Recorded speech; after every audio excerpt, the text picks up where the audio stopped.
Hey everyone, we are live. We are here with Michael, aka Skits Comics. How are you, brother? I'm doing great, Art. I can't see you. It's just me. I'm taking over your campaign. I'm taking over your channel. I'm taking over everything, man. That is me right here in effect. It is great. I'm feeling awesome. I'm on RT Bear's channel. I mean, this is just the best place you can be. That's the way I see it. Well, that's how we're going to start this, loud and proud with Michael. Hey, thanks for introducing me. RT Bear here, Hack Shack Studios, and we're going to do some chatting, some hack chatting with Michael. Yeah, so God, how long's it been? It's only been a couple months, I think, since we've live streamed together, right? Yeah, you were on my show a little while back. It was a few months ago, but then yours even longer than that, I think. So it's been a little while. It's been a minute. Yeah, time, man, it's crazy. It's absolutely insane. We are selling this house, you know that. Yeah, everything's starting to disappear behind you. Yeah. Slowly things get packed up. Yeah.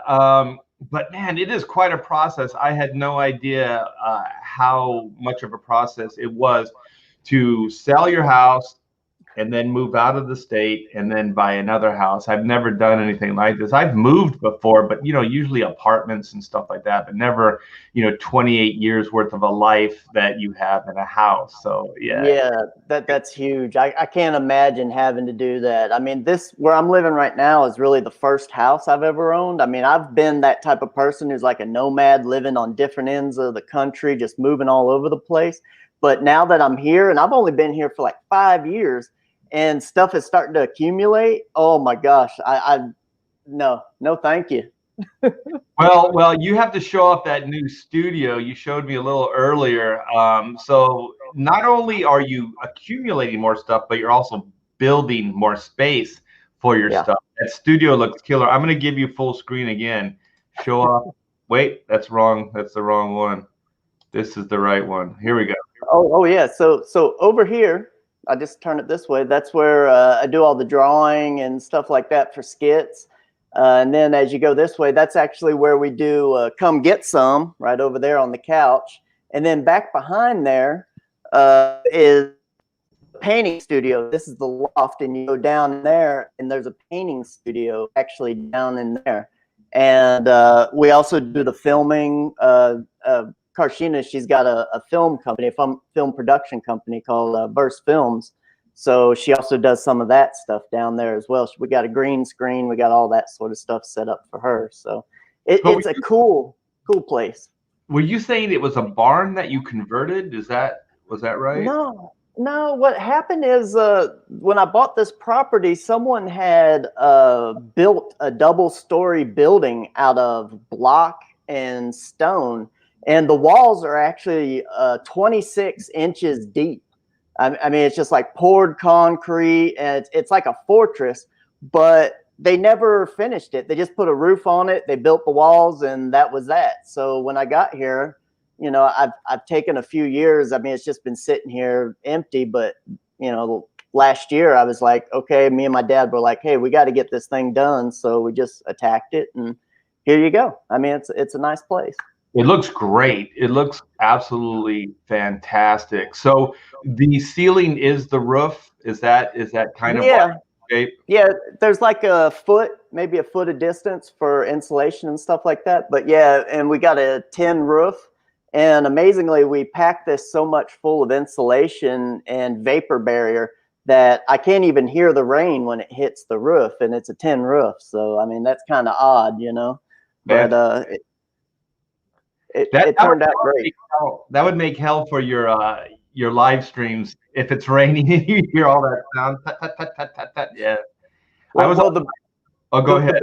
The biggest problem with rain, like it's raining right now a little bit, and it's kind of nasty out, but it affects the internet connection because I'm like out in the boonies and stuff. So we have to do our internet through cell towers and stuff like that. So that's really what gets affected the most when it starts to rain is the internet. So hopefully I'm coming in okay.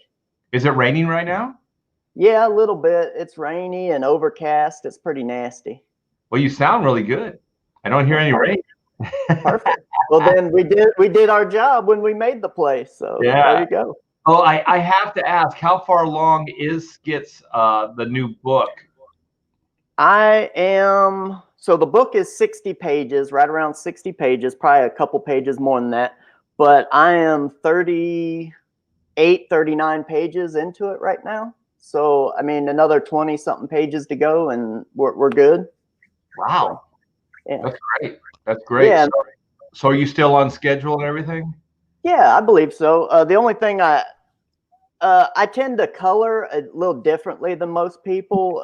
Maybe I can show some art, but it's like I got different styles in the book, which allow me to work some pages faster than others, because I really want some detailed areas, but then I also want some areas where it's like, okay, we got dialogue, let's move it along, let's just get through these areas. So I'm kind of doing that thing that Dave McKean did on a lot of his books, where he did like inked pages, and then he did some pencil work and then some paint work, and I'm doing some digital painting. So it's like it allows me to kind of do a little bit of this and that with it. So it moves along just fine. But the coloring is really the thing. I got to get through these last 21, 22 pages, and then I just got to color it, and the coloring for me, I might be able to do about 2 pages a day, maybe 3 pages a day because of the way I do it. So we'll see. Is it all digital, the coloring? I know that you're working with different, like pencil and ink, and then some digital, but is all the coloring digital, or are you doing that, some of it by hand as well? Well, what I do is I do a lot of, down in the painting studio, I do a lot of paintings where it's just texture and just interesting mark making and stuff like that. And then I take that stuff that I do and I scan it into the computer, and I use that as a base to do all my coloring from. So that's what gives it that look, that it looks like it's actually been colored on the paper, because it actually is coloring from a paper, but I'm just manipulating the colors here and there. I like that look because especially old computer, it was so technical looking, like it, and then there was what do they call those, where they would progress the color because they couldn't really do airbrush, so they were lines. I forget what that's Yeah, called. Like it was. all the old the optic stuff like Spawn and things, they didn't, you couldn't really airbrush. So they would do those lines, and I always thought like there were people that did it well and there are people that didn't do it well, because as soon as you draw a color line, it can become a structure and can fight with the structure of the image. It depends on the colors. Optics always did it right, but people that were using those programs, some of them just couldn't do it correctly. And it was always really like, it looked like a computer did it, quite frankly. And I remember when I was at Extreme Studios, one of the ideas I had, I was talking to Andre. He was one of the digital guys, and I really liked him. And then Byron Tallman, Snakebite. And so what I wanted to do is exactly what you're doing, where Snakebite would do these great, like just hand color, like marker stuff. Like there were the old comics before where they would just they would do the color roughs, but they were just indications for the printer. So they would just numbers, right? The colors were just there for them, but then they would write the numbers. Do you ever see those old guides, those color guides? And so then when it went to the digital, these guys weren't so much writing all the numbers for the digital guys. They were actually giving them full rendered pages. If you ever look at like Joe Chito's stuff, like over at Wildstorm, just these guides were gorgeous. And they had like marker, and so there was like airbrushing techniques and stuff like that. And so, Snakebite was doing these, and I was like, what if you could use the best of like the textured stuff from the marker and airbrush, and then bring it in digitally, and then just kind of like go over that and see what it looked like. And we did one experimental page between Snakebite and Andre for black and white. And I'll tell you, man, it was awesome. And I wanted to do that, but the process, it was just kind of, it wasn't set up for that. The studio was set up it was a machine, so it was set up in a way that, made sense to get product done and get done on time. So, and then I couldn't get Andre to do every page. You know what I mean? Because he was already booked on other projects and things like that. So if I couldn't work with those two guys specifically, it just wouldn't have worked. So it didn't happen. And I ended up going over to Optics, and they ended up doing the color for the first black and white book. But yeah, it was very limited. Now they can do, you know, like watercolor textures and oil paint textures and all kinds of stuff like that. But they couldn't then. So man, I'm envious because you're doing like what every artist wants to do, and you just play. You just play with stuff. Like, and that's a lot of fun, man. It's like, well, what if we do something, color it, you know, by hand and then bring it in digitally and see what happens, you know? And to me, I've had moments of my career that have been like that, but almost every one of those moments, Michael, has been on my dime. You know what I mean? Like, I have to pay for that time to have fun. So, you know, you know what I mean by that, right? It's like no one's paying me to do it. Well, that's the whole fun and why I was interested, why we were interested in actually doing skits this way, getting it funded online on Indiegogo, is the process for doing that right now allows us time to say, okay, I'm going to take X amount of time to work on this. And that gives me time to play. It gives me time to work out my process, exactly how I want to do things. And also, again, like if you go back to those books that Dave McKean was doing, he was doing those all at once. It wasn't like he had a schedule. It's like, okay, it's got to come out at this date. It was like he had a 100-page book and he was like, hey, you know, I got this 100-page book. You want to print it, DC? And DC was like, oh yeah, heck yeah, we'll take it. You know, so I mean, that's, and also talking about the color separations and stuff like that. I mean, basically that's what that is. What they were doing back then, they were taking, you know, your numbers and stuff and plugging into the computer and saying, okay, we're going to do X, Y, and Z here. And that actually just comes from early graphic design, computer graphic design. Even when they were doing things on the board, laying it out, what they would do is they'd do call outs. They'd say, okay, we got this gray at 40%. It's going to be X, Y, and Z color. We got this gray at this, you know, and it'd be laid out in gray colors, but then you'd get the color sets for it and they'd put it all together and it'd look amazing because you're just calling out colors for the different gray tones that you got in your design. Yeah, they were more based on the numbers. Like I'm talking about pre-computer. Like, so what they were doing is they were putting the numbers on the guides for the printer. So then the printer could set up how to color it. Because once the guides were done, it was all production. It was all, you know, the printer's responsibility. And so I'm talking about the dot patterns, you know what I mean? The dots, they would print the comic and then the dots would kind of fool your eye, thinking it was a certain color, because it wasn't solid color. It was like a mixture of these dots that were there that would make up the different colors. So it was basically just a 4-color process. But then was, you know, then there was all these mixtures of the colors to fool you, you know, in thinking, oh, well, that's a flesh tone, or that's this, or that, the other thing.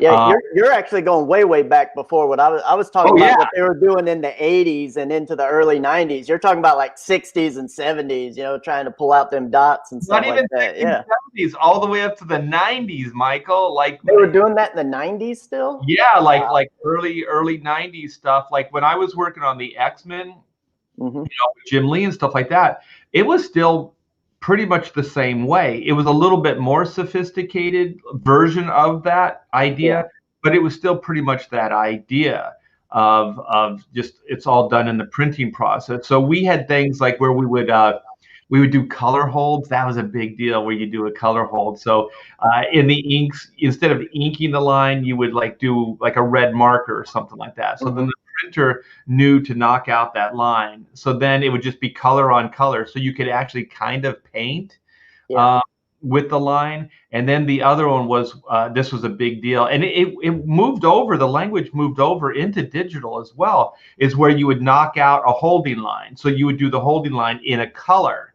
So what we used to have to do in the old days is you would do it on an overlay. So an acetate overlay. So you put the overlay and then you would ink the image or whatever, the special effect or whatever, if like a glow or something like that, and you would ink it on an overlay.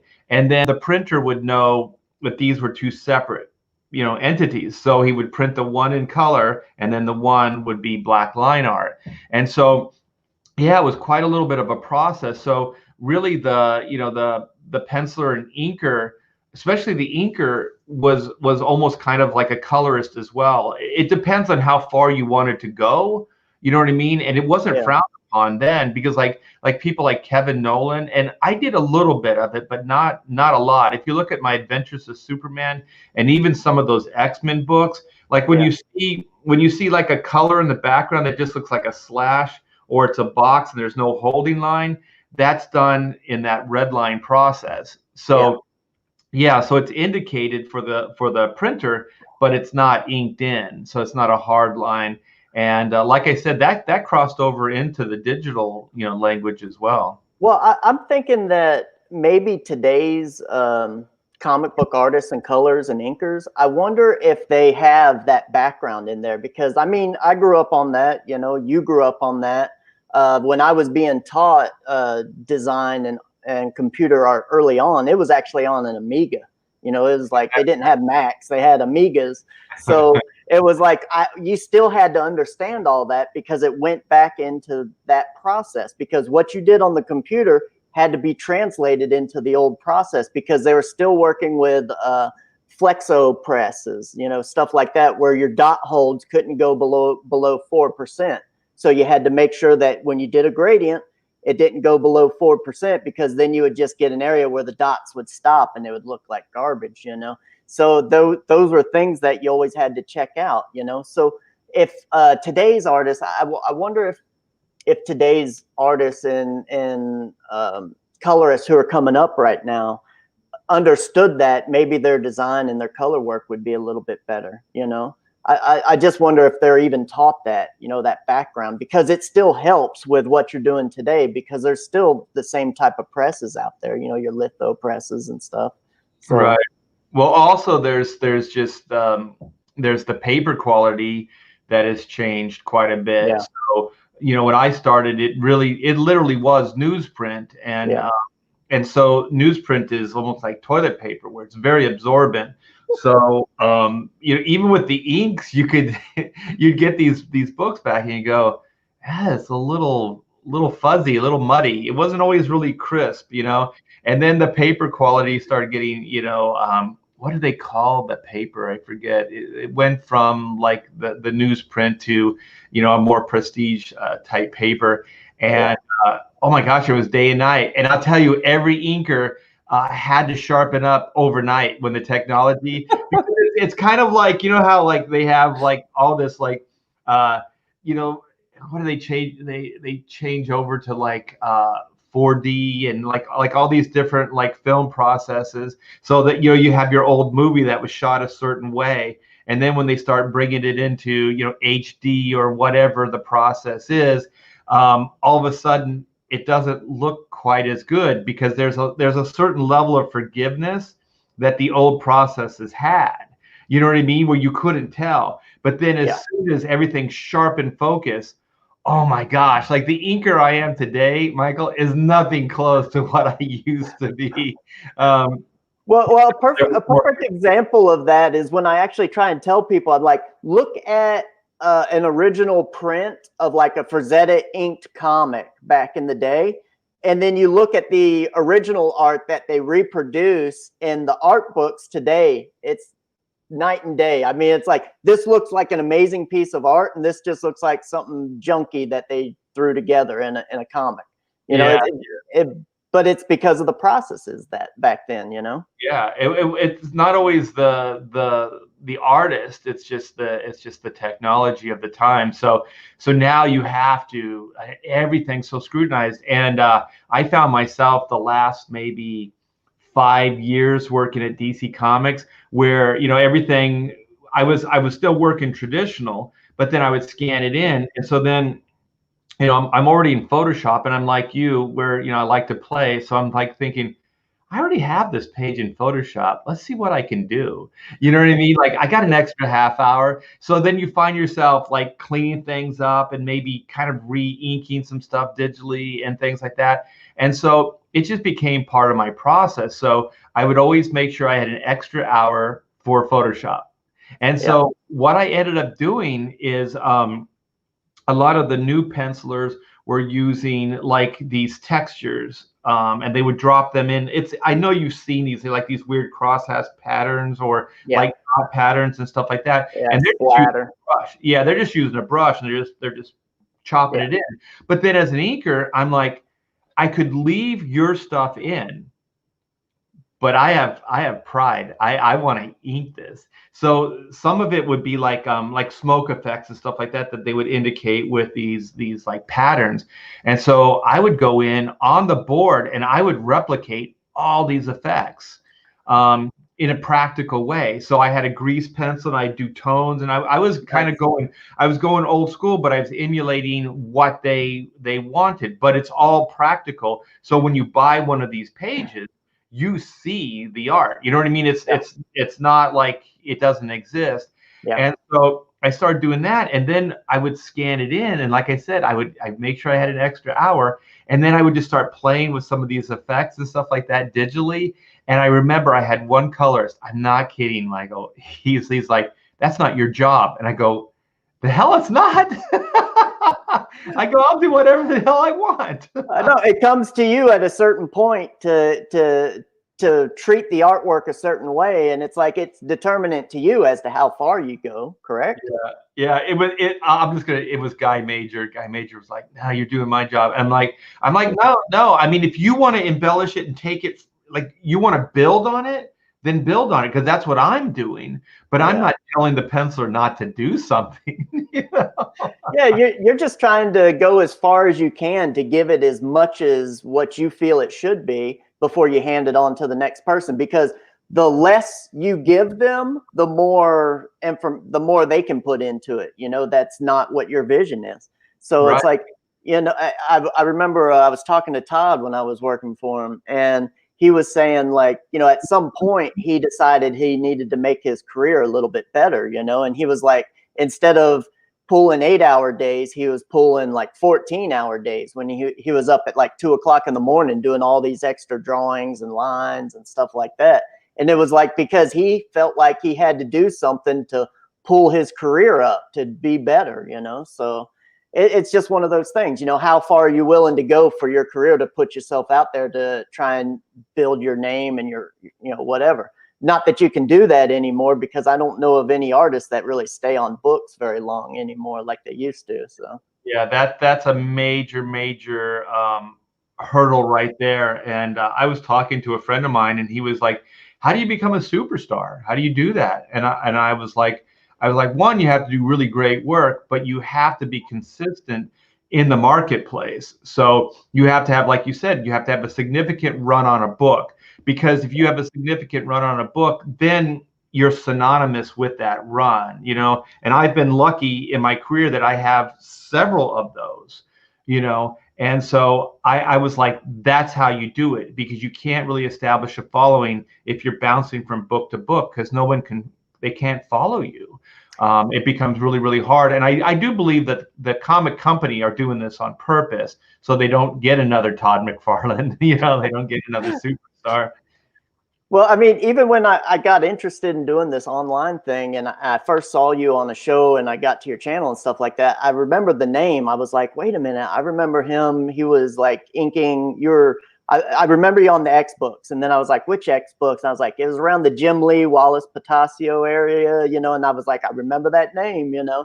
So it was like you were able to be on that book for a long enough time where even in my head, what was it, 20, 30 years later, you know, I still remembered it, you know. Well, and of course, 30 years later, I have a 15-year like history with the X-Men.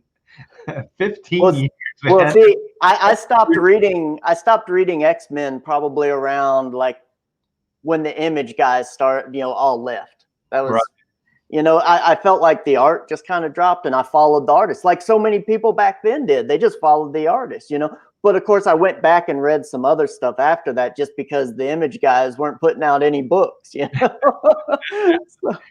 Yeah, it was a little sporadic in the beginning there. Yeah, and also, you know, I got into high school, and you know, high school and college took over, and I got into other things, you know, like girls and music and, you know, artwork, you know, doing college artwork, that sort of thing. So there you go. Yeah, I have the same thing. Like I got a certain age, and it's not that I didn't pick up a comic book every once in a while, but it just wasn't like the main focus. And then after I got a certain age, I actually had like a health problem. So I have scoliosis, so I have two rods in my back, and I couldn't do. I was just thinking I was going to be a manual laborer for the rest of my life. You know what I mean? I was just going to take jobs and just be a Joe. And Yeah. so then I couldn't lift anything anymore. I couldn't do Mm.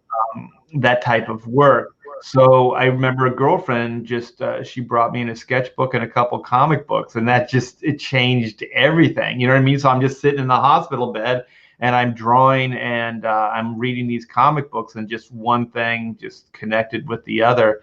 And then after that, I went to school and started studying and trying to pursue it more seriously, and it worked out for me. But sometimes it's weird. Like I look at it as divine intervention in a weird way. Like if that wouldn't have happened, it wouldn't have taken me off that path. You know what I mean? Like I was on this one path that was very, very solid, and then I just got thrown into this other lane, and it just went into that direction. So I'm very, very thankful for that, even though it's weird because it was very painful and it took about a year of my life.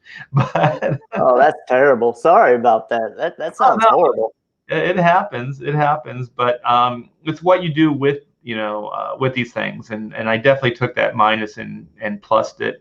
So let's go and show everybody what this fantastic new book is all about. Let me screen share. I got your tab. Is there an echo? Do you hear an echo? I don't hear one. Do you hear one on my end? No, I think it's my voice that's echoing. Is it coming back on your speakers? No, not at all. Oh, okay. All right. Well, anyways, we'll soldier through here. So we got Skits, The Sun, book one, and it's a comic book that takes you from the insane asylum to a dream world of real, or so real it blurs reality. Wow, I got to read this again. A comic book that takes you from the insane asylum to a dream world so real it blurs reality. There you go. And this is your new book, Skits Comics. We are at 18,635, 207 backers. You have exceeded your initial goal and then some. So this is pretty kick-ass, my friend. So you want to talk a little bit about this? Yeah. So basically, the elevator pitch is Skits is a book about a guy who can't tell the difference between his dreams and reality. Now, this is something that I actually try and talk to people. We have people on our show where, we're like, hey, give us the elevator pitch. You need to be able to give someone an elevator pitch in like 5 or 10 seconds, and it's like, you got to have something. So that's ours. Skits is a book about a guy who can't tell the difference between his dreams and reality. And that pretty much sums up everything right there. But what I've actually been trying to tell people is that we've been selling the sizzle forever. We've been like, oh, it's this. We're selling the artwork. We're showing the artwork. It's this and that. But, as we have moved on a little bit, I've been telling people a little bit more about the book and basically Skits. Now, Skits is actually having an interview with a doctor. Okay. And that's how the book starts. And what happens is he is telling her like, hey, this is where I've been. She's like, where have you been for the last year? You've been gone. What's going on? He's like, hey, this is where I'm at. And he's basically trying to tell her, hey, this was all real. And she's like, I don't know, man. I don't know about that. So that's exactly what's going on with Skits. And so where it ends up, I ain't going to tell anyone all about that, but it's going to be fun. He's making his way. It's kind of like an old samurai film or a Western where it's like he's traversing a lot of ground and he's going over a large planet, going into different areas. And he's just trying to get to this planet. And the reason why he's trying to get to this planet is he's trying to get off planet. He's trying to go somewhere else. And I can't tell you why, and I can't tell you all those things because it's all part of the integral part of the book, but it's just going to be super, super exciting. It's like he's going across this land. Think of like, the Seventh Samurai, that sort of thing, or even Winnie the Pooh, because there's a lot of little fun little bits, because Skits is it's Skits the son, S-O-N. That means he's kind of childish and he plays around and does stuff. I mean, he's in a straitjacket. What do you expect? You got to have fun with it. Yeah. So there you go. That's Skits in a nutshell. And also, the way that I came up with this story is 20 years ago, after I graduated college, I was working at a TV station. I was working the midnight to 8 a.m. shift, and my days and nights just started blurring together, man. It started getting really crazy. And for about 2 months, maybe a little over 2 months, I started having these dreams where they were sequential. Every day, one dream would end.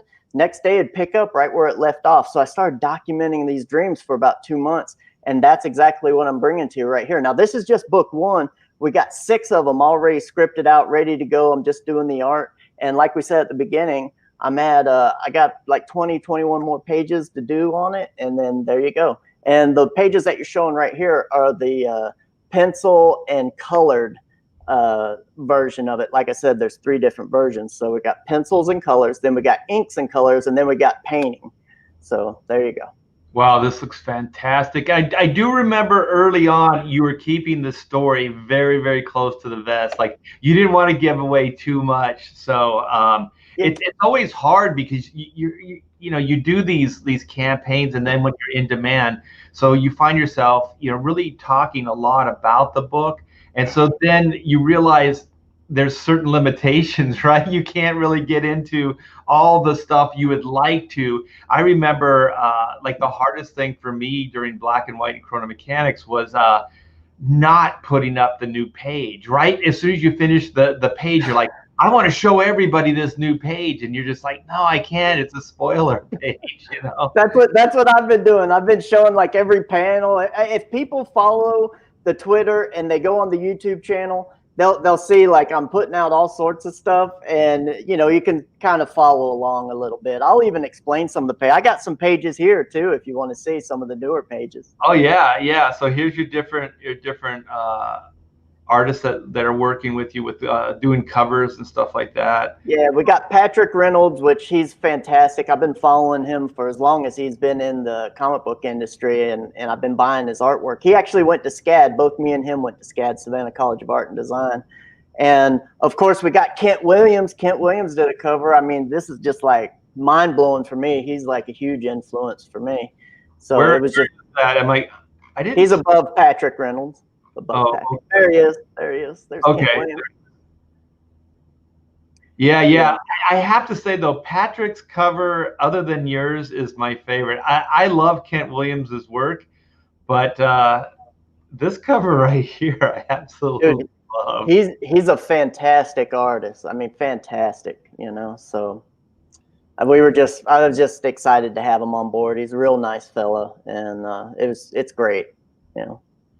Yeah, so you got the great Kent Williams, and so you have 3 covers with this campaign, right? There's your cover, which is kick-ass. Then you have Kent Williams, and then you have Eric Reynolds or Patrick Reynolds. But the thing is, do each one of the covers have a different departure in the story? Is that how you're breaking that up? Yeah, so I wanted to stand out a little bit, and everyone's doing just like variant covers, and I was like, I don't buy variant covers. It's just not something I do. So I wanted to give people a little something extra. So I said, okay, we're going to have Skits the Sun Book 1. It's going to have 3 variant covers and 3 variant stories inside. So you have a little departure inside each book. It has a little bit of different part of the story. Each book reads the same. You can read right through it, and you'll get to the same point. But each book also takes you on a little bit of different journey that actually looks further into the books. It goes, okay, this is going to have a little bit going this way. This is going to have a little bit going this way. So not only does it give you different parts of the story, it also gives you a look into what's coming in the future. So, that is just something that I wanted to do. Right now, we're looking at 6 to 7 different pages in each book. Plus, we also got 15 different panels. So, each book I'm doing panels that are different, drawn, different things in the panels that actually lead you down little different directions, and stuff. So it's kind of like a treasure trove, It's like if anyone has seen The Ninth Gate with Johnny Depp, it's kind of like that, where he had to go find these books, and each book had different illustrations in them that told a little bit different stories. So that's exactly what we've done with skits. I love it. This is all three of the books, right? Is the featured? Yeah. So if they get the featured tier, which sounds like the best version of this book, because there's okay, each one of the books have 15 pages of extra content. Am I reading that right? Or No, it's about 7 to 8 different extra pages per book, and then 15 different panels of artwork throughout the book. So you get extra pages of art, and you got panels that are different throughout the book. So okay, so if you got all three of these books, there would be like an extra like 24, 22 page like story, like the equivalent of like a full comic book, that you would be getting extra as far as content, right? Yep, that's exactly right. Oh my gosh, that's like a whole complete extra comic book. Explain the featured tier, because this, I like I said, I think this is definitely the best tier. So yeah, it's the 3 books with the 3 variant covers, 3 variant stories, and it's signed and numbered. Each one of these are signed and numbered in a belly band. You know, like when I buy my like art books, I'm a big book nerd. I like books. I buy a lot of high-end art books. Usually they come in like a nice belly band. It's this band that wraps around the book, and it's usually signed and numbered. Maybe there's a plate on the inside of the book, but I usually like these where it's like signed and numbered belly bands that wrap them up. So all 3 books will be wrapped in this nice little belly band that'll be able to slip over them and hold them all together. So that's exactly what, and this is the only way you can get the books signed as well. So there you go.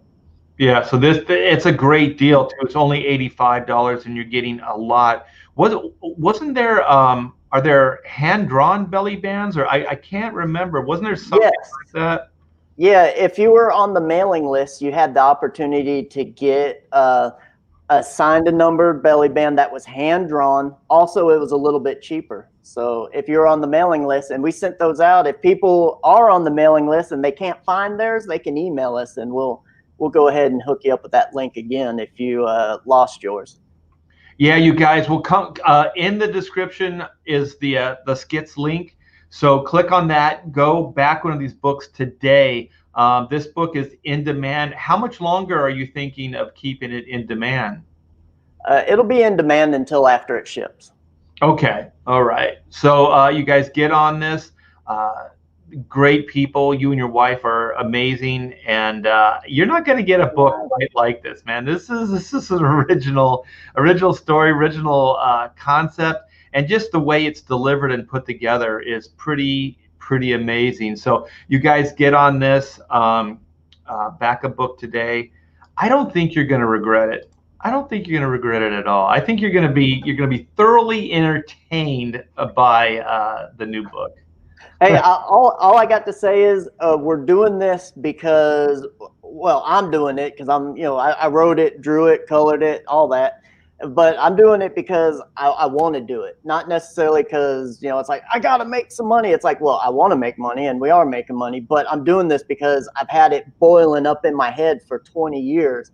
And I got sketchbooks full of artwork, stories, all that sort of stuff. It's like, man, it was time. It's like, Indiegogo and Kickstarter, these things weren't around years ago, but now it is, and it's just time to do it, Well, there's somebody in the chat that's yelling at you and calling you a nerd. Yeah, that would be my wife. Nerd. Oh, it just so everyone knows, Dan Fraga put out this couples week thing and had a picture. So happy couples week to my wife there. Oh yeah, very, very good, man. My wife actually in a live stream the other day was in the studio here just watching me get more inebriated as the minutes went on. And nobody tried to stop me. If you guys haven't, I think it was just a few days ago, I decided to do a live stream while I was pretty drunk, and I had a good time. I think everybody else did too. But what I didn't know is that there were some friends, like family friends, that were listening to the live stream, and they were concerned about me. They were like, "Is Art okay?" And then one D Geegart kept telling like my wife and kid, they're like, "Art needs to drink some water. He's gonna get dehydrated." They were like worried about my health. It was so awesome, man. You guys are the best. But my wife was there the whole time, so there was she was watching it. She knew there was no trouble. Yeah. Well, also, when we had our show, when you came on to the Skits Funhouse that time, you were doing a stream right before then, and you were telling about some of your drug stories and rock stories from back in the day. And I was listening to them for like an hour before you came on. I was like, oh my gosh, what the heck is he talking about? This is crazy. I was just like, and I was like, baby, like, come here, you got to hear this stuff, you know? We're just dying, man, your stories. Yeah, I've done some crazy stuff. It's funny because I still think of myself as having a very, very sheltered life. Like I always thought, like you've never gone on any adventures, you've never really done anything. And I think when you get to a certain age, you start looking back. But I still think if you compared my life, or like a 20-year-old today, and you know put a mirror up to my life up to that point, and I guarantee you I had done more stuff than those guys will in their entire lifetime. I got cousins who are about 20 right now, and I've seen what they've gone through in their 20 years. I'm just like, man, nothing. Yeah. Nothing. And then if you think about, well, at least my parents, my parents, my dad, Depression era, shipped off to war, like young age. And then you just think like, holy crap, the stuff they were on foreign soil, just seeing not only the culture, but just crazy ass shit, Mm-hmm. and then you think, well, even maybe that's why I thought I had a sheltered life. My dad had been shipped off to all these different countries and fought in, different wars and battles. And I'm like, wow, okay, yeah, I have it pretty good. I have a pretty sheltered life, Well, the type of life that you explained that you had when you were a teenager, going through the bands and the druggies and all that. Okay, so that's, my parents were kind of in that culture that you grew up with, because I don't think you're actually too far off from their age. They're 63, 62. Yeah, I'm in that ballpark. Yeah. Yeah, so they were in the 70s. Everyone in the 70s was having a good old time, and so that's kind of what I grew up around, was them having a good old time. Yeah, it was a good old time pre-AIDS. Like as soon as AIDS came out, then it's like everybody sobered up. Yeah, but I was in a pretty committed relationship around that time, so I wasn't hit too hard by the AIDS pandemic. Well, I was born in 77, so that was a little bit before all that started happening. So yeah, there. So wow, you're a youngin. You're right. a wee lad. Well, nice. Very, very good. Yeah, the book looks great, you guys. Michael and his wife are great people, and the book looks fantastic. So what are the future plans for Skits? Well, like I said, this is just book one. We got 6 planned. So, I mean, there's still a lot more. And I think what'll probably end up happening is I'm going to wait for everything to ship. And I probably will put up a sign-up area for the second book once I know it's about to ship. And then I'll probably wait a month or 2 for all the books to go through and for people to read them and enjoy them. And then we'll probably launch the second one. We also may have some other stuff that we're going to be working on and stuff. I don't want to say anything, but anyway, that's probably what it's looking like. So we're just planning on kind of getting these going and churning them out. I'd like to, if we can make more on the next one, then I can take more time from regular work and put it in and start doing them a little quicker. So the more money we make on the campaigns, the quicker we can work on them. That's just the nature of the beast. So. Well, you have to dedicate time to projects that are going to pay you. It's just what we do. There's still people that think like, oh, it's just easy for you guys. Like it's not work. You know, a lot of people don't even want to pay artists. They just think like, don't you do it just for love? Like, you know, it's Well, weird because as long as I've been doing this, I know this is every artist's story. It's like, we just had a baby and we would love for you to paint the wall of the nursery. And I'm like, how much? And they're like, you want money? yeah. Or another one, when they offer you money, the money that they offer isn't even enough to pay for the supplies. Right, right. I'll give you $20 and, drinking money, or whatever. Or would you do it for drinking money? It's like, no. And I'll tell you also, any newbies out there, when people hire you, like, can you do a portrait of my baby or whatever? Unless you're really, really good with photo likenesses, I mean, really good, don't take those assignments because it is a lose-lose scenario because they get insulted, right? If their baby doesn't look pristine, they're like, what is this? My little precious. I was hired, this was after I graduated from college. I was hired to do drawing portraits, profiles of these well-to-do family, like the head of the family and the son. They were supposed to be facing each other, and I did them to a T, like perfect. There's nothing you could actually say that it was, off or anything. But the mom was like, listen, I don't like the drawing you did of my boy. He looks too fat. I was like, I've probably shaved about 100 pounds off your boy. I mean, how much further? I mean, it's getting to the point where it doesn't even look like him, right? Yeah. Yeah, it's a lose-lose scenario. My daughter, who paints, and so she's doing the standard thing that we all have to do when we're breaking in is you take commissions, but you take like, oh, could you paint my pet? Can you draw my kid? Those type of things. Can you do a logo? These type of things. And so she did one of a pet, this person's dog, right? And the person gave like just horrible reference. So she couldn't really do like a photo version of the dog. You know what I mean? Like look at the dog, draw the dog right from the photograph. So and then the woman wanted, actually it was 3 dogs. She wanted the dogs playing at the beach. So she wanted to put the dogs in action, but she didn't have any photo reference other than this is my dog, from like just family pictures, but nothing that Amanda could use.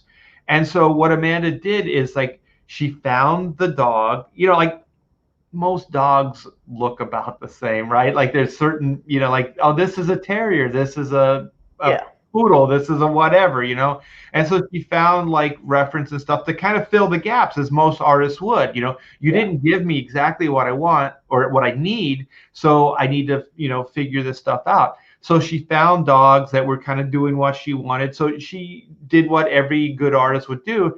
And you kind of patch things together. You piece things together. Like there's this part, and then you kind of figure out structurally how the animal works and stuff. Yeah. And so she did these things, and it looked really good. And then the lady was like, "That's one specific, the dog." It's like, "That's not my dog." And then Amanda was like, "What are you talking about?" She goes, "That's not my dog." And she goes, "Well, of course it isn't your dog because one, it's a representation of your dog. You know what I mean? Even if I had a photograph of it, it's not going to be an exact replica of it. And two, you wanted them doing something that you didn't provide reference for. You want the dog jumping up, at the wave of the beach coming in, but you didn't give me a photo of your dog doing that. So how was I supposed to do this?" So oh my gosh, it went back and forth, and so then Amanda ended up just like shaving some money off of it. And then the woman was like, "Well, I'll pay it, but I'm going to burn it as soon as I get it." And I'm like, what the? Now you have to sacrifice this thing. Like what the hell, like I'll buy it, but I'm not going to be happy. Like you weren't just, it wasn't just, I'll buy it and I won't be happy. I'll buy it and I'm going to burn it. That's just crazy. Why would you even say something like that? I mean, I one time had a commission I had to do a painting of this guy's car, like a classic car. And I did this awesome piece. It was in front of this old gas station and stuff like that. And it was to a T. And I told him, I was like, it needs to be 3,500, or no, it was like 3,000 at the time. But we were talking back and forth. I said, yeah, it's got to be 3. And I said 3, not 3,000. She thought I meant 300. So when I was done with it, she gave me a check for 300. I was like, excuse me? I was like, that barely covers materials, man. It's so funny. It is so funny. And so, my daughter, like after this conversation, she's all in tears and stuff because, Cool. she just spent, like a month trying to work this painting. It's a painting. It's not like a drawing. Yeah. And so, I told her, I said, these situations, you just have to learn from them. Like sometimes you have to learn like hard knocks, right? You just have to learn from these bad situations. And I said, write up a real basic agreement, and then have them sign it. And then make sure that there's the parameters of what you've talked about in the contract. And it's not about somebody suing somebody else, because you have a contract.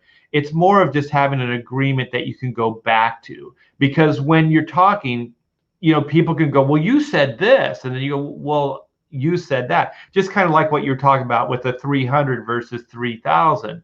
You know what I mean? So then it's all there. And then you can always refer back to the contract. So, she's kind of learning how to safeguard herself and to not get into those situations. And also, put a disclaimer in there. I told her that it's not going to be an exact likeness, that there is going to be an interpretive factor that's entered into the work.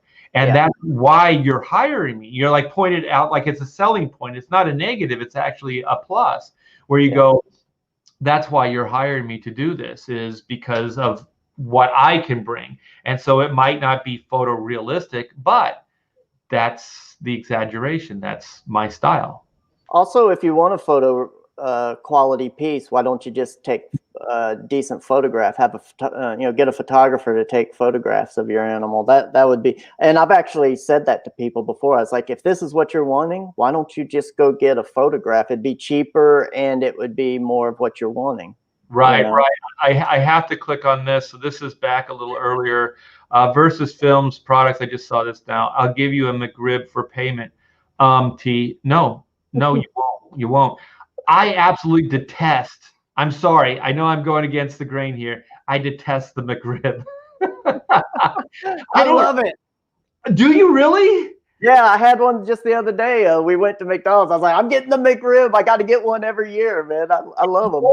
It's molded meat. Like I don't like molded meat. And I saw that this was years ago when X-Files was going. They actually had a scene that was in one of those plants that they liquefy the meat so they can mold it. And there's vats of just. I'm not going to say it because I don't want to harsh anybody's McRib, because trust me, if you enjoy it, that's great. But for me, it's molded meat. What do you think a hot dog is, man? What do you think sausage is? It's molded meat. Well, it's molded into a skin, but it's not. There's a mold. And it's injected into a mold, and then it must be cooked, right? So it's cooked in the mold, and then they pull out the McRib. See, that's what I love. Most people are like, "Oh my God, it's terrible, it's horrible." It's like, I'm actually the person who says I'm mad at them for trying to make their stuff better, because I liked it when McDonald's had just grease. It was nasty. They had the fries covered in salt. That's what I want. If you want healthy food, don't go to McDonald's. McDonald's should be as unhealthy as possible. That's the way I see it. I completely agree. It should be an indulgence.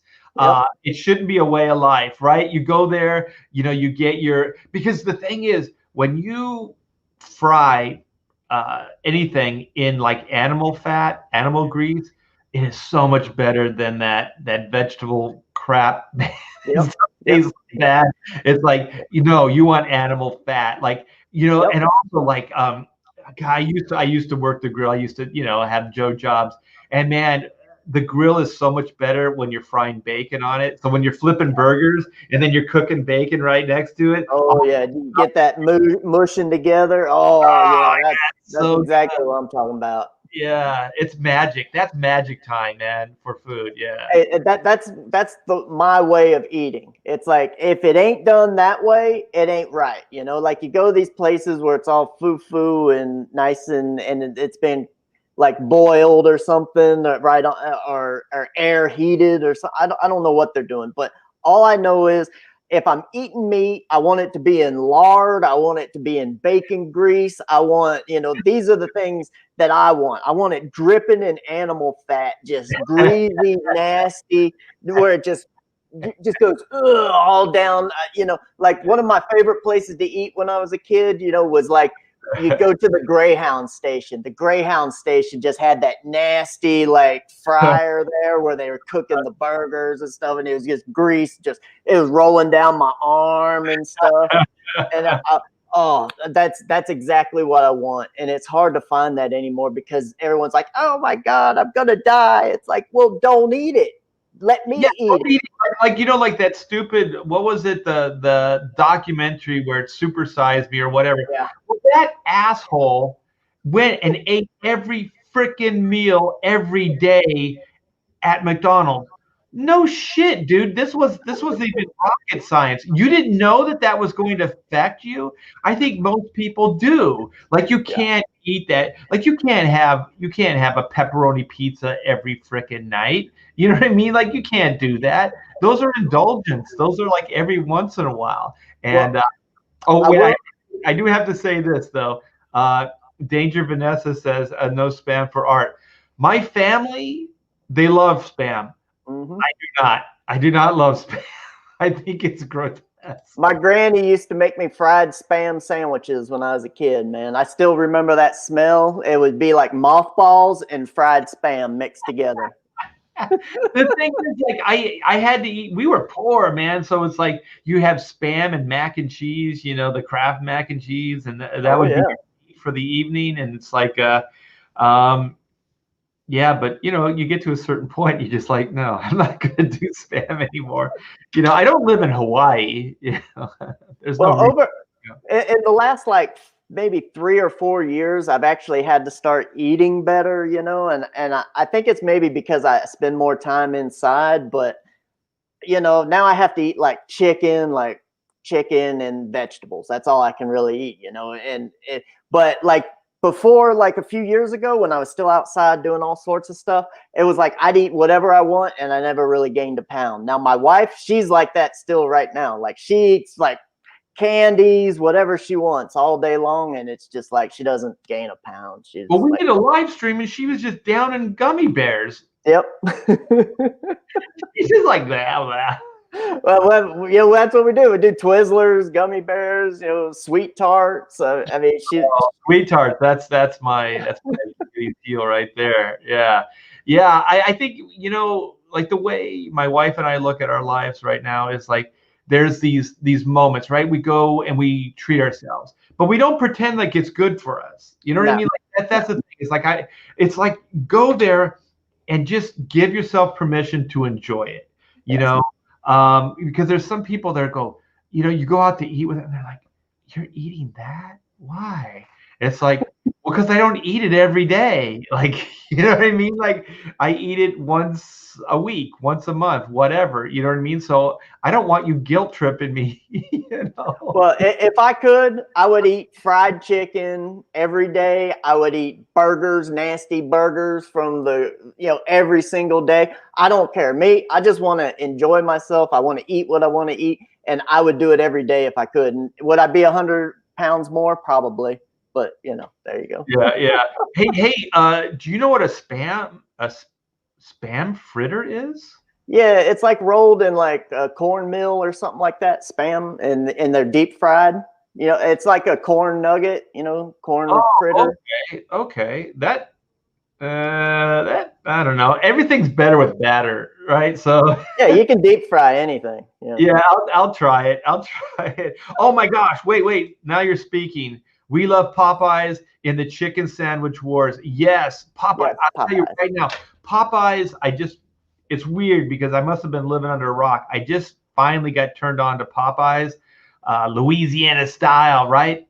Holy crap, man. This blows everything out of the water, because we were like Chick-fil-A and these different chicken places, and it's like it's all really generic, right? Even like KFC is kind of generic when you put it next to Popeyes and you eat the Popeyes. You're like, what is in this? Like it's like magic. Like, what is in this batter? I don't know what the hell it is. It's just deep South style, man. That's all it is. I mean, it's wonderful, man. I love Popeyes. Popeyes is the best fried chicken out there, out of the big chicken places, right? But in the deep South, like where I'm from, we have little chicken shacks all over the place. Just a little hole in the walls where you go in and you get your deep fried. Now, my favorite thing to get at those places is, a lot of places, they have different names for them, but the place I would go to in Thomasville, Georgia, it was called a dirty box. And what you would get in a dirty box is your fried livers, fried gizzards, and some other little innard parts, all fried in a box, and it'd be $1.25 for a box there. And it was called a dirty box. That's my favorite thing in the world. Get me a dirty box.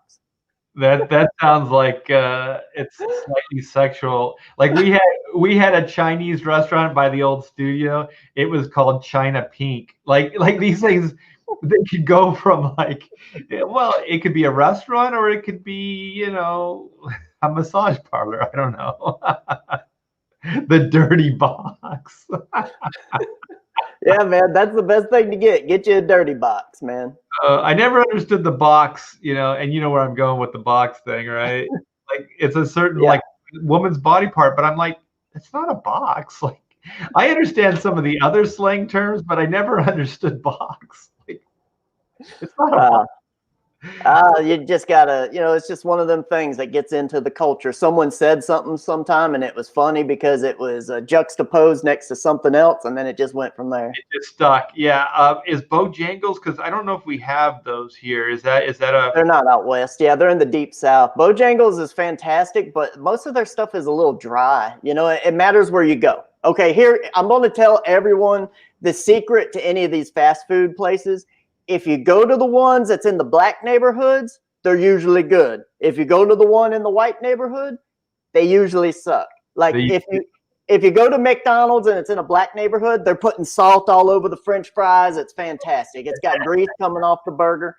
Fantastic. You go to the McDonald's that's in the uppity white neighborhood, and it's not. It's like cardboard. You got no salt on your French fries. How are you going to eat French fries from McDonald's without salt on them? The only way potatoes in general are good is with salt on them. Like I think they made salt just for potatoes, but Popeye's beans and rice is pretty good. Red beans and rice. That's my favorite side at Popeye's. Yeah, my wife's too. My wife loves it. Yeah.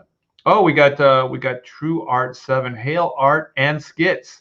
Hail to the chat. Oh yeah. So Danger's saying, preach it, Michael.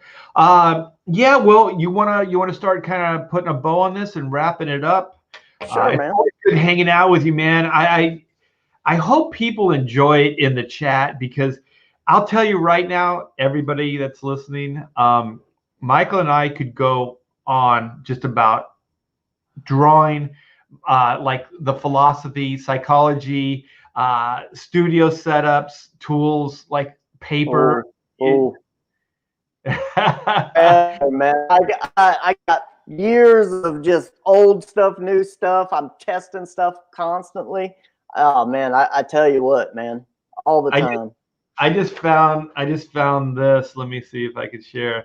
Like I'm going through the archives and packing stuff up. I don't know if you guys can see it. Awesome. This is a Dave Finch Hulk Wolverine, and it was rejected. I think it was going to be an Ultimates cover, so Marvel rejected it. And so I remember, I think I sent it to Dynamic Forces, and they made like a lithograph out of it. So I think the artwork was only used for a lithograph. But now, why was it rejected? I don't know. They wouldn't give a reason? No, I mean, I'll tell you, in the day, you have such blinders on because there's so much work. You know what I mean? Like stacks of pages. So you just put like these blinders on and you're just doing stuff. So if something doesn't hit, you just go on to the next thing, right? So you're just constantly Yeah. moving forward. And so I usually never asked any questions, and I never got that involved with it because there was always something else to go to. I think maybe I'd obsess over it if that was all that I had, to do for that week or whatever. Yeah. Yeah. But since I had so much more stuff to do, and Dave Finch didn't either. I mean, it was just more or Yeah. less. I think I was having a casual conversation with Nick Barucci, and I was like, they rejected this, and he's like, well, we'll do it. We'll print it. We'll publish it. And I was like, okay, cool. Yeah. So we made a couple more bucks off of it. Marvel paid us, so that was good. Yeah. Oh There you wait, go. As long as you get paid. yeah, exactly. So Kevin says he can listen to it all day. Very entertaining. Well, cool. We have one person, Michael, that could listen to us talking about comic books and our studios stuff. And then somebody needs a dirty box. This guy. Hey man, we're going for Christmas. Me and my wife, we're going back to deep south where we're both from. We're in like the middle south right now, but we're going to the deep south, the dirty deep south, and I'm gonna get me a dirty box. That's all there is to it. Well, I think people are encouraging you to put out a dirty box as a tier. I'm a little nervous to see what the dirty box would become. Like, with your imagination and your wife's dirty mind, I'm just kidding. I made that dirty mind thing up. God forbid what your dirty box would look like. Oh shit. This might be a good time to leave. Once it starts to hit a certain point, then it's like, oh, it's all downhill from here. Yeah, definitely. All right. Well, I want to thank everybody in chat for hanging out with us for the last hour or so. Michael, you're always a treat to talk to. I enjoy the hell out of these conversations. The book looks great, and you guys, he's 2/3 of the way done with the book, so you're going to be getting your Skits Comics book very. Do you have a launch date or a fulfillment date? I believe we have April or May. I can't even remember. It's around April or May, but yeah, it's sometime around there. So we're good. Our printer is actually right here in the state, so it's like 4 hours away. So it's going to be a real quick turnaround for us. We're doing pretty good. Yeah, when I move to Texas, I'm going to just go all over the state and find me a local printer, even if it's like you're 4 hours away. Even if it's I don't think I would have to go 4 hours, but possibly 2 hours. And Texas is a big state, man. You can do like a good 16 hours in Texas now. Yeah, but I'm not sure I'm willing to go 4 hours, maybe 2 hours, to meet with the printer. But because on the trading cards and all the like the trading cards, the mini prints, the full-on prints, the posters, all that stuff, we're going with local printers, here, that are close. And I tell you, it's so much better working with them directly, because when there's a problem, we can talk to them, and they're less likely to give you crap. Yeah. We've dealt with some printers, the Chinese and Korean printers that we've used, they were perfect. They nailed it. But the few that we've worked with in the States here, they're kind of like, well, this is what we did, and if you don't like it, then tough. It's like, well, couldn't we just lighten this up or whatever? It doesn't look quite like the proof. And they're like, nope, that's it. They're not willing to work with you at all. And so it's like, it's kind of like a one and done. Like, if you don't know exactly how to talk to them, and if you don't know exactly, because there is a language, there's these numbers and sizes and whatever. I don't even know half the shit. I'm sure you do, because you have more of an experience in that, arena. But to me, I don't. And so it becomes very, very problematic. But if I'm talking to somebody directly, I can show them, I can actually, stumble around and try to express myself. Well, the easiest thing is to just tell them, what's the point of you giving me a proof if it doesn't look like it? Dude, I've used that argument. it doesn't hold mustard. And they're like, they go, well, every printer is different. Every print process is different. Sometimes you'll have more saturation because there's more ink in the machine. Sometimes you'll have less because it's like all of this BS. And I'm like, No. whatever, man. I've dealt with so many printers hands-on. Like I've been there, like actually helping them put stuff through. I mean, I know all the ins and outs. Usually when they tell me something, I can usually go back and say, here's what you did. Yeah. Well, you know what? Between you and I think Michael Bancroft, before I go to print again, I'm going to ask you. If you want, if you could, spare some time, but send you the files and just like, what do you recommend the best way you like to print this? Because I do know one thing that's almost innately happening is everything's printing slightly darker than the original. And so even when like the local printers, where I say print on the light side, they nail it. But these bigger printers, for the actual comic, when I say that, I think they just do whatever the printer is set at. That's just what they do. They don't change it. They don't do anything. Also, are you sure that they used an offset printer? Did they use a digital on you? And usually when you use digital printers, they come out darker than the lighter. That's always something you can look for too. What they didn't tell us with one print job is that the proof that they sent that we approved, that was amazing, it was on a digital printer. And so then when we got the actual print run back, they were darker. And then they said, well, yeah, it's going to be darker because this is on an offset printer. And I'm like, how the hell was I supposed to know this? And then they're like, well, you should know XYZ before you're going into it. And I go, I buy a car. I don't know how the fuck a car works. I don't know how. I have a basic idea, but you know what I mean? I don't know the ins and out of a fuel injection and all this other bullshit. So I'm kind of relying on you to make these things happen, Well, go ahead. Usually they have a printer, like a digital printer, that's set up specifically to print exactly like the offset press that they're going to be using, or whatever press that, and it may be different. They might have a Heidelberg, they might have this print. It's like, usually they have a digital printer that's set up to print exactly like X, so that when you get your proof, it's just like the print, just like the printer that they're going to be using. So, I'll tell you, China and Korea, we used Asia, Korea for the art book. The Oodles of Doodles book looks perfect.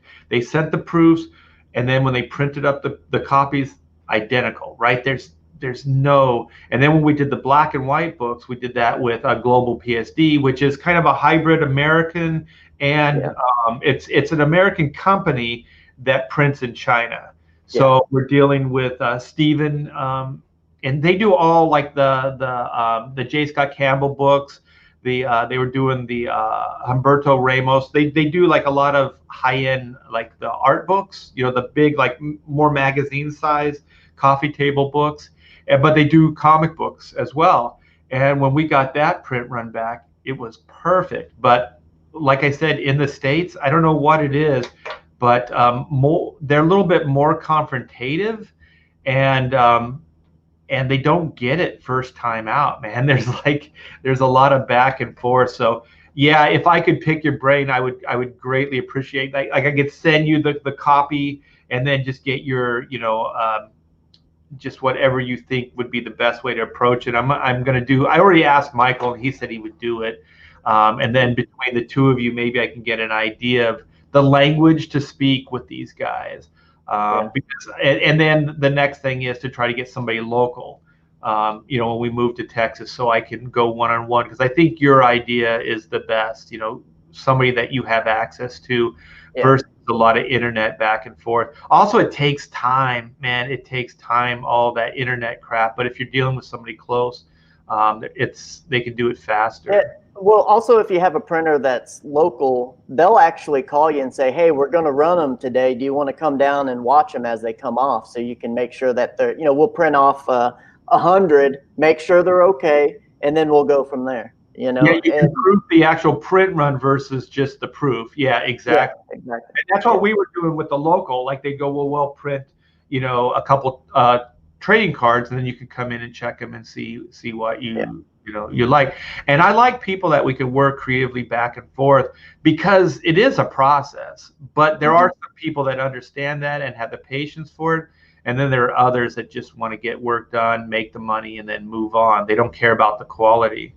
The big thing whenever you're dealing with any place like this, don't talk to the representative, talk to their press tech. Yes, That's yeah. the biggest thing.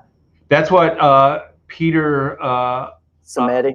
yeah, that's what he told me too. Yeah, and that's great advice, because that's what we ended up doing, talking to the owner as well. Yeah. And then we got the Chrono books look great, but it was a long haul. Yeah. Yeah. Actually, I just got it on Saturday and I read it. I got to read it a second time though. You got a ton of stuff going on in that book. I mean, it is like it kind of reminds me of the Max, you know, where there's just stuff going on all over the place. And it's like, I read it once. I'm like, okay, I kind of know what's going on. I need to check it out a second time so I can really catch all the things, because you got a lot of reference stuff in there where it's like it's referencing this, referencing that, you know, especially with the D character, you know. So I like stories like that. Like, it's weird because even music, like usually music that I'm like, okay, it's okay, and then you listen to it 2 or 3 times and you're like, oh my gosh, this thing's brilliant, because there's levels to it. And I'm not saying that that book is deep or anything like that, but I like stuff like a movie or a book that you can reread, and then you almost get a different experience out of it, like the second or third time. And so one of the things I do like to do with my own storytelling is I don't like to overly explain, because I don't even like books that do that. And I don't like movies or cartoons that do that. I want things just to kind of keep moving, and I want that little gap for my imagination. You know what I mean? That little gap between things, so I can actually fill in the gap. Like, time is a big machine.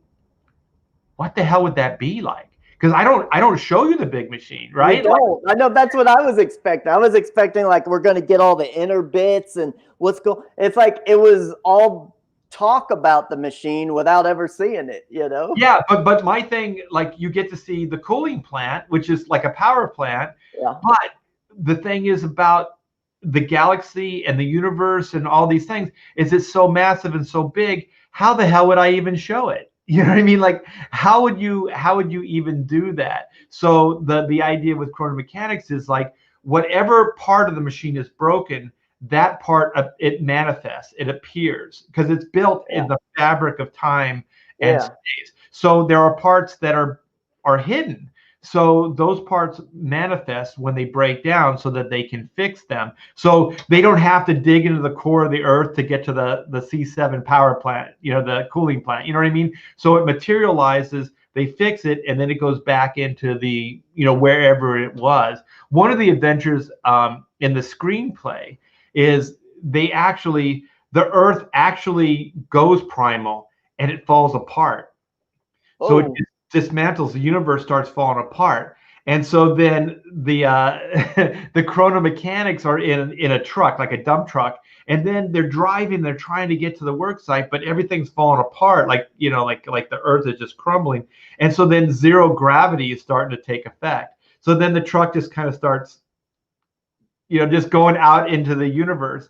And so then the part of the machine is now exposed because it was inside the earth itself.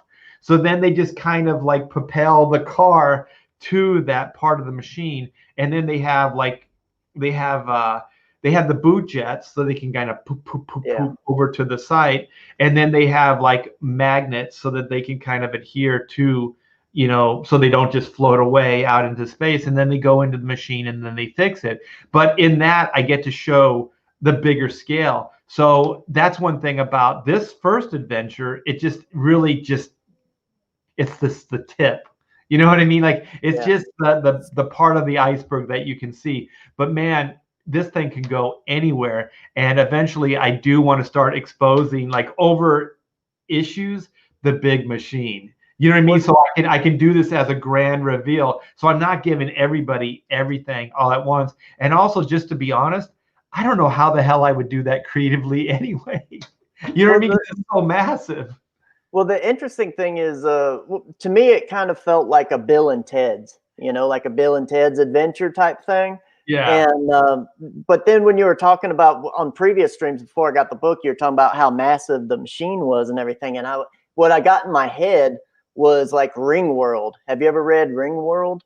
No, I think somebody else brought that up to me as well.